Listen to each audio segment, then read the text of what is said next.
Shall we get my next guest out, ladies and gentlemen? He's one of the most brilliantly gifted screen actors of our generation. Ladies and gentlemen, it's the fabulous Tom Hardy.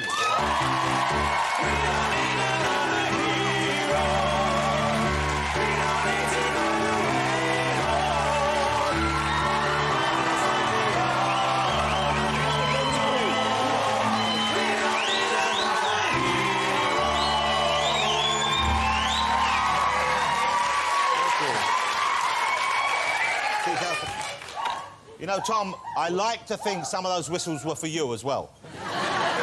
So would I. I'm very excited you're on the show. Genuinely, I'm very excited. I'm sorry, but how good was that, Al Green? Unbelievable. That was incredible. I've listened to that song so many times, and then to see it live was incredible. You enjoying the World Cup? Are you watching the football? Are you a football fan? No, Oh. no. Well, see, I'm not a big fan, but I'm getting into it. I'm enjoying it. Who would you like to see win? England. Yeah, of course you would. Of course. What about the vuvuzelas? Have you heard those been played? No, I heard one tonight for the first time. You haven't heard it before, so you haven't been watching any of the matches? Have a listen. That's quite... How annoying is that? That's good. It's all right, I can handle it. Would you like to see another vuvuzela destroyed, ladies and gentlemen? Yeah. We've got the guy out the back there. Have a look at this.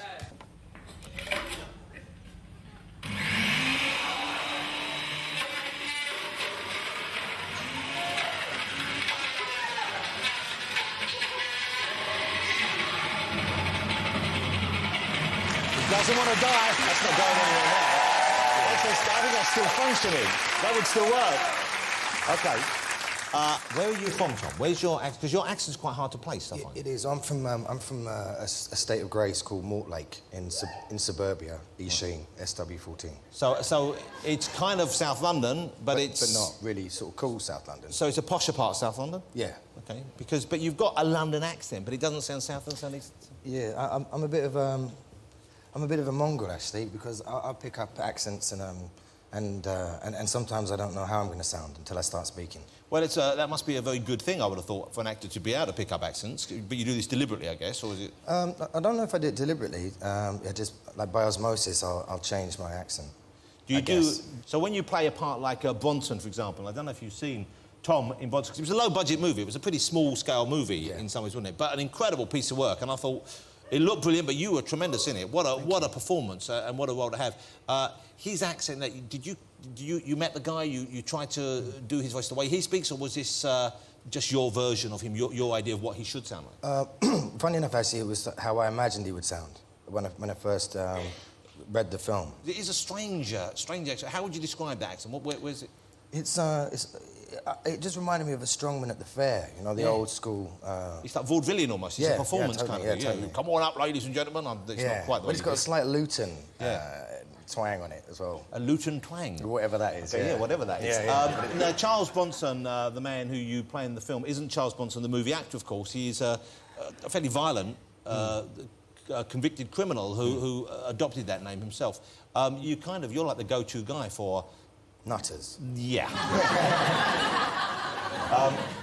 You do seem to be able to tap into that kind of odd, kind of calm, followed by unpredictable violence. Rather distressingly easy, I think. I mean, is this something this is just something you're comfortable around or with, or...? Yes.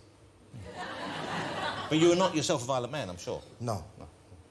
But I think what's interesting is that I know what frightens me, you know, and also I have a compassion for certain an understanding of certain erratic and unpredictable behaviour that doesn't always manifest itself in violence, you know. But as an artist as well, I think it does with, you know, within the creative arts you can create things or you can destroy things, can't you? And passion creates and destroys. So I get that. My head's a bit of a dangerous country, you know, and I shouldn't really go in there without an appropriate adult. So I understand. So you're inside. It's like a cartoon in there. It's a bit like a lot of noises and things falling off cliffs and stuff like that, is it? At times, yeah. Yeah. And so how do you keep yourself calm? How do you control the turmoil within? Knitting. You're a knitter?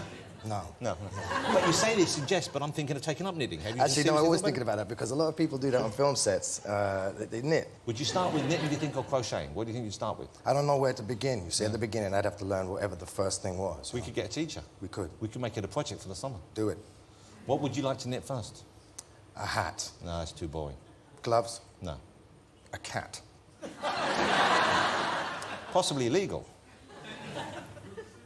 Sorry? A vuvuzela. Okay, what are you working on?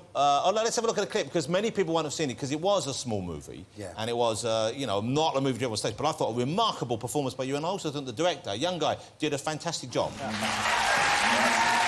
That's an intense moment right there.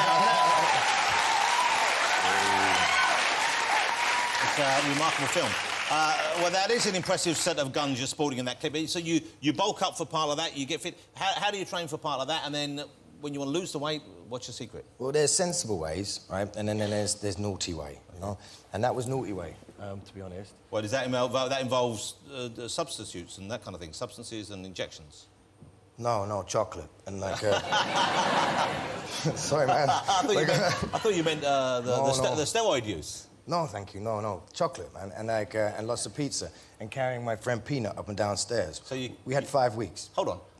Look, I know you won't think to look at me, but I eat chocolate. I enjoy pizza. I don't look like that. You do. This arm is much more developed. And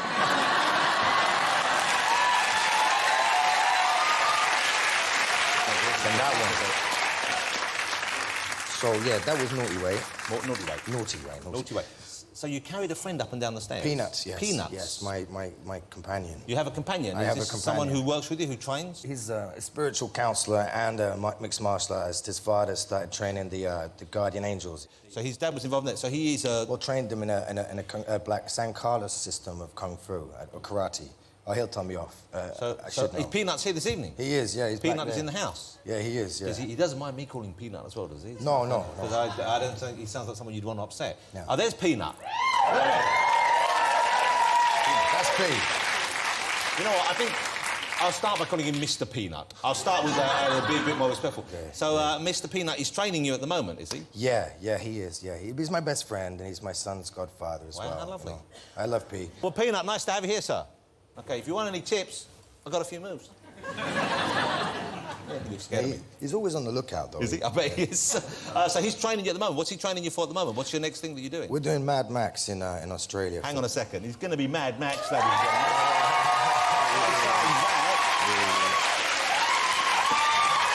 I love those movies. I'm so excited that they're making another one. So this is going to be shot out in Australia, I guess, like the first few. And this is the director who did... Mad Max. Wow, the original ones, George Miller. And Happy Feet. And presumably, it was a very different kind of movie. Are you lined up for one of them as well? Are you going to do a Happy Feet movie? If I'm lucky, yeah, I'd love to, yeah. So for Mad Max, are you going to be out there shooting this? Is Mel Gibson going to be in the film in some way, shape or form, or is he involved in any way? I don't know, I don't know much about that. Sorry. But I'm playing Max. That you do know. That I know, yeah. When you say no, though, your accent is really weird, isn't it? Because you go, I don't know. Yeah, you don't.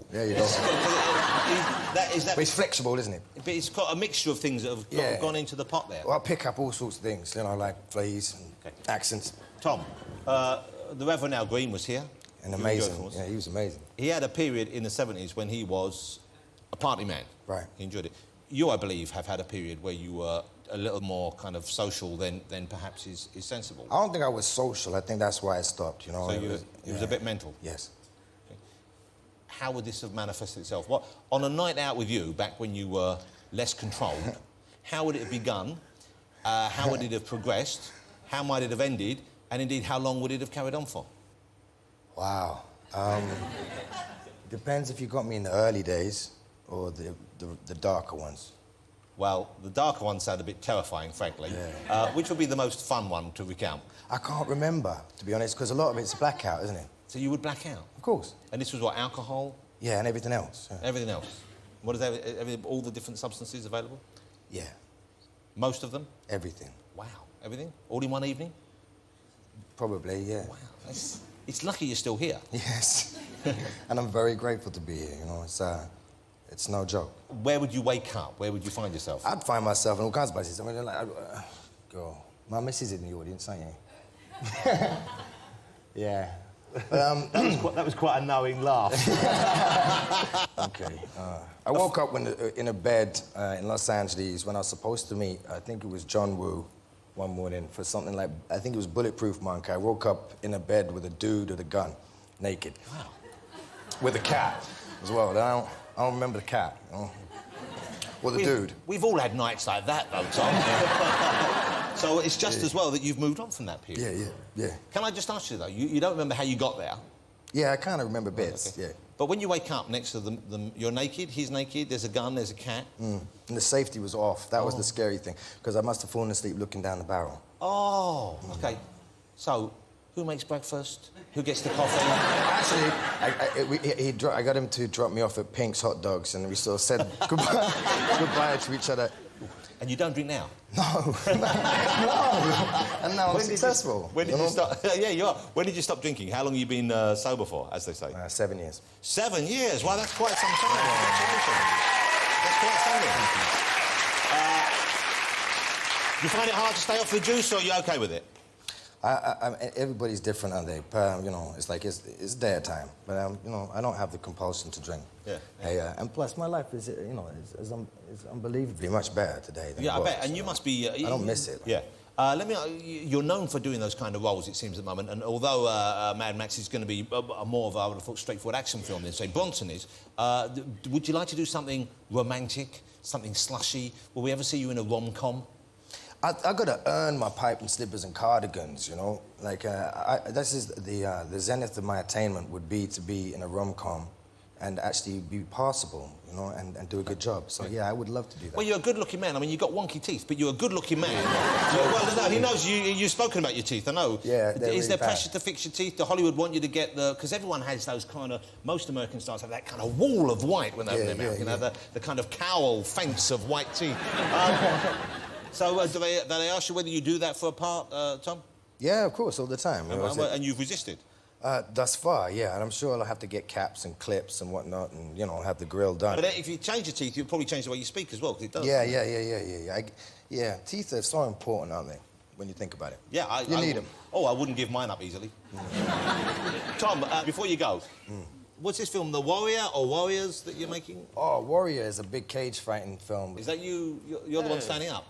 Yeah. It's about mixed martial arts, which is a rapidly growing sport in America. I think it's bigger than boxing now, and it's bigger than NASCAR. And that's where you can do kind of martial arts boxing, but you can also use your knees and stuff like that. You can, Jonathan. It's pretty brutal. And so you, presumably, do you get damaged when you're making a film like that? I guess there must be, because even though you're acting, you're doing it, aren't you? Really? Yes, you are. Yeah, yes.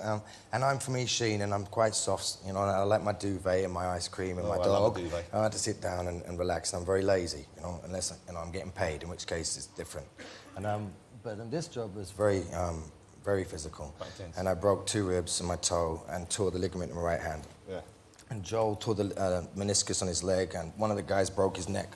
And one of the guys broke his neck? You understand? But he didn't even know that he'd broken his neck. How do you not know you've broken your neck? He's a cage fighter. That's well, how can that be? He's a cage fighter. Did he go home with a broken neck? Oh, yeah. And they kept dropping him on his head over and over again. But he had a masseuse in there to rub his shoulders. A masseuse? No one knew he had a masseuse. We didn't know he had a broken neck. Body cast. You need a month off. No one knew he had a broken neck until, you know, he started moaning. Well, the masseuse was doing the neck, and he went, that's a bit rough, click. Yeah, he got upset about it. He's OK now, is he?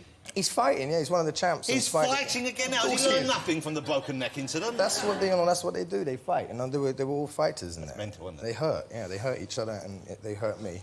But you know what? Although it's pretty horrible, I bet it's a great film. I bet it's an exciting movie. I hope so. I think it's going to be good. It's like, you know, Rocky I am very excited to see you doing so well, because I think you're tremendously talented, gifted, and obviously you apply yourself. You're an intelligent actor, and you deserve the success. And you know, it's great that you got your life started.